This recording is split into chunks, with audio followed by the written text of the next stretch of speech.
Good morning, guys. I'm glad you're all here. Thank you for joining me.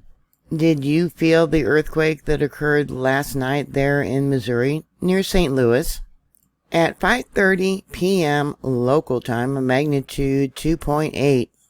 The quake had a depth of about 4.9 miles. Its epicenter was located southwest of Interstate 44 and Route 141 in Valley Park. Almost 4,000 people, including those in Jefferson County and St. Charles County, reported hearing or feeling the quake. Here, using Google Earth, is the location of the 4.8 earthquake. Over here to the top right is St. Louis. This tectonic area is in the large Illinois Basin and Ozark Dome region and stretches from St. Louis to St. Louis and Memphis. Yeah, Memphis, Tennessee. It borders the more active area of the New Madrid seismic zone. The largest historic earthquake in this region was in 1965. That was a magnitude 5.4 earthquake. Last night's earthquake was north of the more active New Madrid seismic zone. Not long ago, there was a magnitude 2.4. That was on the 20th of this month. I did a report about that one too. And we'll come out and show you the area. This is not far from several regions. In red, I don't know if you can see it, that's part of the New Madrid seismic zone. And then down over here is the St. Francis Mountains.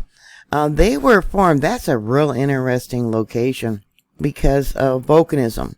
A long time ago, when this area was all under the sea, this was a lonely little island, kind of like an area. The type of environment is like the Everglades that they have there in Florida. But all this outside of the yellow area was under the sea, and this was just a little island. I don't know if you can call it little, but it was a small island before the plates moved and we got uplift, and yeah, this is now all land. Using the stream view, here is an image of that seismic earthquake. Yeah, let me pull it down so you can see how many. It shook almost for 5 seconds, making the seismic signature larger. Yeah, that's real interesting. Almost looks volcanic in nature. Like I said, it's not far from the area where there used to be or is volcanism. A lot of people living in the area probably do not realize that there is ancient volcanoes. Yeah, right in that location. USGS gave it an intensity level of 5, meaning it was felt by mostly everybody. So even though they got less than 4,000 people that reported it to USGS, yeah, a lot of people, probably almost everyone, felt it. Maybe some people had some dishes, maybe some windows cracked, plaster in your walls cracked, things that might have been tall might have fallen over. All right, so I want to go back to Hicks Dome. Hicks Dome I've talked about before. This is an area also of volcanism. There's dike intrusion, lava flows. Yeah, this is another area where an ancient volcano. Let's go back to the location of the earthquake. All right, right there. Yeah, there's a lot of homes in that area. Like I said, everyone probably felt it. It might be smart to check your gas and water lines. You very well could have a crack in the ground.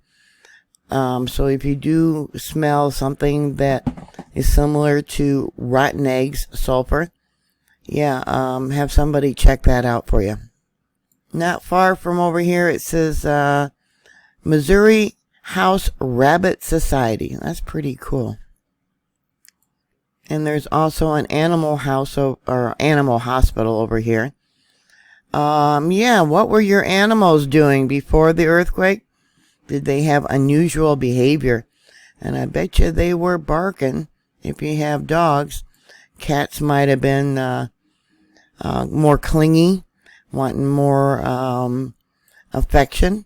I have one cat that I call the earthquake cat, and prior to an earthquake, she'll actually look at the walls of my apartment and start meowing at the walls. Might be a good idea to review your earthquake plan. Where would you go to meet your loved ones, say if it was during school or work hours? They got the interstate up over here. And if there's ever a large earthquake like they had back in the 1811, 1812, they could collapse and hamper getting to and from areas. So once again, there's the seismic signature. And looking at what the monitor, I'll show you where the monitor's at. It's at Cathedral Cave there. I don't see any aftershocks, which is really unusual. Alright, so here we got the 2.8, the one on the 20th, just 10 days ago, the 2.4. Here's the location of the monitor that I am using. And as you know, any earthquake has a 20% chance of being a foreshock for something much larger. And I was just there. It'll be a year ago, July 1st through the 4th.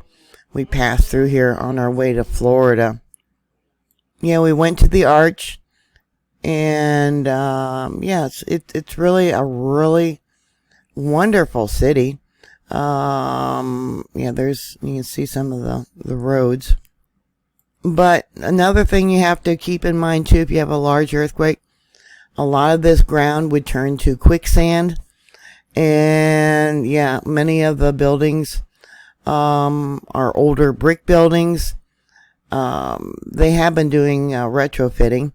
I guess the stadium there that we saw when we were going to the Arch, that has been upgraded and retrofitted.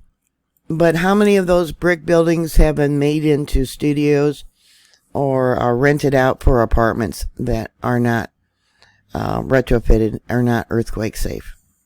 So did you feel this earthquake? If so, please put those comments down below. Like I said, what did your pets do?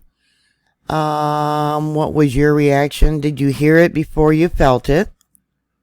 A lot of people are saying it was a quick jolt, but like I said, it lasted about 5 seconds. So count 1, 1,000, 2, 1,000, 3, 1,000, 4, 1,000, 5, 1,000. Please stay safe, and I will talk to you later. God bless you.